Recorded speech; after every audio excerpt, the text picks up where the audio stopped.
जय हिंद दोस्तों, कैसे हैं आप सभी लोग। मैं हूं आप सभी लोगों का दोस्त संचित। और दोस्तों, आज की इस वीडियो में हम लोग बात करने वाले हैं निफ्टी एंड बैंक निफ्टी में हमारा क्या व्यू जो है वो रह सकता है कल के लिए।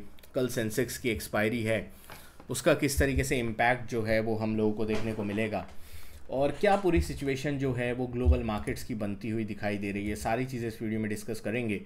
दोस्तों, वीडियो शुरू करने से पहले इस चैनल को सब्सक्राइब कीजिएगा, बेल आइकन को दबाइएगा और इस वीडियो का लाइक हम रखते हैं लगभग 1500 लाइक्स। तो चलिए वीडियो को शुरू करते हैं। देखिए, सबसे पहली चीज़, इस वक्त जो है बहुत ज़्यादा अनसर्टेनिटी ग्लोबल मार्केट्स में है। ठीक है, इस चीज़ से आप कोई जो है मना नहीं कर सकते।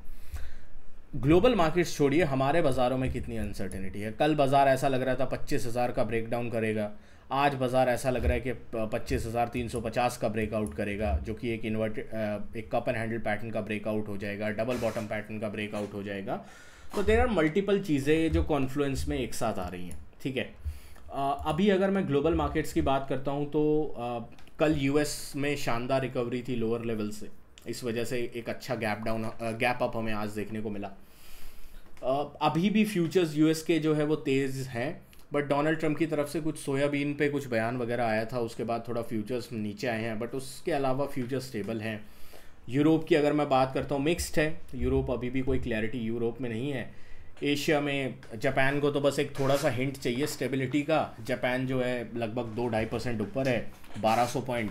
हैंगसेंग चाइना 1% के आसपास, 1.5% के आसपास तेज़ी है। तो ओवरऑल ग्लोबल मार्केट स्ट्रॉन्ग है। ठीक है, जो यूएस चाइना ट्रेड वॉर को लेकर अनसर्टेनिटी और टेंशन्स क्रिएट हो रही थी, वो अनसर्टेनिटी और टेंशन्स जो है डोनाल्ड ट्रंप के काम और बैक ऑफ करते हुए रवैये से चाइना ने कह दिया कि भाई छोड़ो, इस आदमी को छोड़ो, ज़्यादा टेंशन लेने की ज़रूरत नहीं है, हम लोग जो है काम पे फोकस करते हैं। चाइना की तरफ से ये बयान आया। अब 2-3 चीज़ें हमें यहाँ पे देखने योग्य हैं। सबसे पहले यूएस की तरफ से कुछ बयान आते हुए दिखाई दिए, स्पेशली यूएस के जो ट्रेजरी सेक्रेटरी है स्कॉट बेसेंट, जो वहाँ के वित्त मंत्री हैं, उनकी तरफ से यह बयान आया है कि चाइना का जो रेयर अर्थ मेटल इशू है वो सिर्फ यूएस का नहीं है, वो पूरी दुनिया का है। और हम लोग ये होप करते हैं कि इंडिया को एक पॉसिबल एलाई की तरह लेकर हम लोग चाइना के अगेंस्ट जो है रेयर अर्थ मेटल का जो इशू है, रेयर अर्थ एलिमेंट्स का जो इशू है, वो हम उठा पाएंगे। अब ये सडन शिफ्ट आफ्टर चाइना के साथ रिश्ते ख़राब होते हुए जो दिखाई दिए हैं, और यूएस का सडन, अब पहले तो डोनाल्ड ट्रंप की तरफ से ही प्राइम मिनिस्टर मोदी को प्रेज़ किया जा रहा था या इंडिया को प्रेज़ किया जा रहा था। अब वहाँ पे जो बाकी कार्यकर्ता हैं डोनाल्ड ट्रंप की सरकार के, उनकी तरफ से इंडिया को एज एन एलाई बताना एक पॉजिटिव स्टेप हो सकता है। एंड आई थिंक एक ट्रेड डील की तरफ जो है चीज़ें बढ़ती हुई दिखाई दे सकती हैं। ठीक है, तो अभी तो दुनिया में सब पॉजिटिव दिख रहा है। यूएस की तरफ से पॉजिटिव बयान आ रहे हैं, यूएस इंडिया ट्रेड डील को लेकर पॉजिटिव बयान आ रहे हैं। सेकेंड हाफ में मार्केट बंद होने से पहले आपने खबर सुनी होगी कि आरबीआई जो है वो रुपी को और गिरने नहीं देगा। आरबीआई की तरफ से इंटरवेंशन जो है आज होता हुआ दिखाई दिया रुपी को स्टेबलाइज करने के लिए, तो रुपी को रोकने की कोशिश है। तो ओवरऑल चीज़ें बेहतर होती हुई दिखाई दे रही हैं।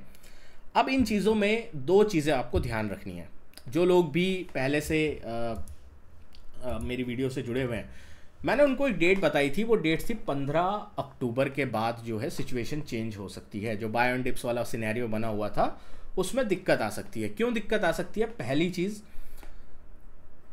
ये चाइना वाला फैक्टर उस वक्त हमें पता नहीं था, बट इस फैक्टर को अगर हम ऐड करते हैं तो डेफिनेटली चाइना वाला फैक्टर तो अब है ही।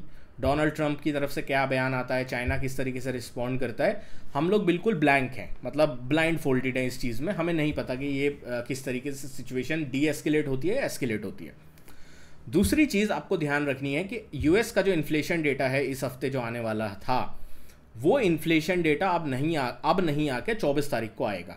ठीक है, प्लस यूएस का जो जॉब्स डेटा है वो 2 महीने का एक साथ जो है इस मंथ एंड पे आएगा, प्रोबेबली यूएस फेड की मीटिंग से पहले। तो ये 2 बड़े डेटा पॉइंटर्स जो हैं अब बहुत ज़्यादा क्रिटिकल हो जाते हैं अगले 10-15 दिन के लिए, और उसके बाद यूएस की फेड की मीटिंग है। तो ग्लोबल पर्सपेक्टिव के हिसाब से ये कुछ बड़े इवेंट्स हमारे सामने हैं। अब इसमें 1-2 सवाल आप लोगों के होंगे कि संचित भाई, आप ग्लोबल मार्केट्स का या ग्लोबल पर्सपेक्टिव का इतनी बात कर रहे हो, हमारे बाज़ारों के लिए क्या चीज़ है? देखो, हमारे बाज़ारों का स्ट्रक्चर एक चीज़ आपको ध्यान रखनी है, स्ट्रक्चर जब तक खराब नहीं होता है तब तक तो बाजार चल ही रही है, तो आपको दिख ही रहा है, ठीक है। स्ट्रक्चर खराब कहाँ होना स्टार्ट होगा, जब आप इस स्विंग के नीचे ट्रेड करना स्टार्ट कर दोगे, ये 25,000 40-50 का जोन। जब तक बाजार 25,000 40-50 के ऊपर सस्टेन नहीं कर रहा है, बायर्स यहाँ पे है, ठीक है। ये बायर्स ने यहाँ भी दिखाया था जब 9-10 अक्टूबर को बाजार नीचे आया था, ये बायर्स ने कल परसों भी दिखाया है, और हो सकता है आगे भी बायर्स यहाँ पे अटेम्प्ट करने की कोशिश करें। तो अगर बियर्स को अटेम्प्ट करना है ब्रेकडाउन का, तो उनका सबसे पहला लक्ष्य होना चाहिए किसी तरीके से 25,000 के नीचे की क्लोजिंग। अगर वो नहीं होती है तो सिचुएशन खराब हो सकती है बियर्स के लिए। ऑन द अपसाइड में निफ्टी अगर 25,450 400 के ऊपर सस्टेन करता है और कोई भी कैंडल क्लोज देता है हम लोगों को एन ओवरली टाइम फ्रेम, हमारा जो अगला टारगेट निकल के आता है पोजिशनली, वो टेक्निकली ये आता है अराउंड 25,600 700 का जोन। तो इस चीज़ का हम लोग ध्यान रखेंगे। बैंक्स, ठीक है, बैंक्स में एक बार मैं सारी ड्राइंग्स रिमूव कर देता हूँ, और बैंक निफ्टी का अगर मैं आपके लिए चार्ट लगाता हूँ, यहाँ पे मैं जाता हूँ 4 घंटे के टाइम फ्रेम पे। 4 घंटे के टाइम फ्रेम पे बैंक निफ्टी जो है एक बहुत बड़े रेजिस्टेंस के आसपास है, ठीक है। क्यों मैं ऐसा कह रहा हूँ, लास्ट टाइम इस एरिया से अगर आप देखो कितनी बार बैंक ने अटेम्प्ट किया था, 1 बार 2 बार 3 बार 4 बार 5 बार, 5 बार जो है बैंक निफ्टी ने 57,000 और 57,500 के एरिया में ब्रेकआउट करने की कोशिश करी है। इस बार ये दोबारा इस एरिया के आसपास आ रहा है। अब ये किधर से घूमेगा, इसको प्रिडिक्ट करने की आप जो है गुस्ताखी मत कीजिएगा। लेवल्स के ऊपर फोकस करेंगे। लेवल्स हमें क्या ध्यान में रखने हैं, अगर बैंक निफ्टी जो है 56,500 के नीचे ट्रेड करना स्टार्ट करता है, that would be our first sign of the weakness. जब तक 56,400 500 के ऊपर है, बैंक निफ्टी में स्ट्रेंथ है और बैंक निफ्टी ऑल टाइम हाइस की तरफ जा सकता है। सेंसेक्स की बात कर लेते हैं। अगेन कल एक्सपायरी है सेंसेक्स की। क्रिटिकल लेवल्स आपको जो ध्यान में रखने हैं वो 2 हैं। पहला है 82,400, दूसरा है 82,700। ये रेंज आइदर साइड ब्रेकआउट या ब्रेकडाउन हो तभी कोई डायरेक्शन के बारे में हम लोग सोच लेंगे। जब तक ये रेंज जो है आइदर साइड ब्रेकआउट या ब्रेकडाउन नहीं होती है, तब तक कोई डायरेक्शन का मूव मेरे को दिखाई देता नहीं है। इस चीज़ का हम लोग ध्यान रखेंगे। तो डेफिनेटली इस चीज़ के ऊपर आपको फोकस करके चलना है। दोस्तों आशा करता हूँ वीडियो आपको पसंद आई होगी। वीडियो पसंद है तो वीडियो को लाइक कीजिएगा। मिलता हूँ आपसे नेक्स्ट वीडियो में। Thank you so much for watching guys. जय हिंद, वंदे मातरम।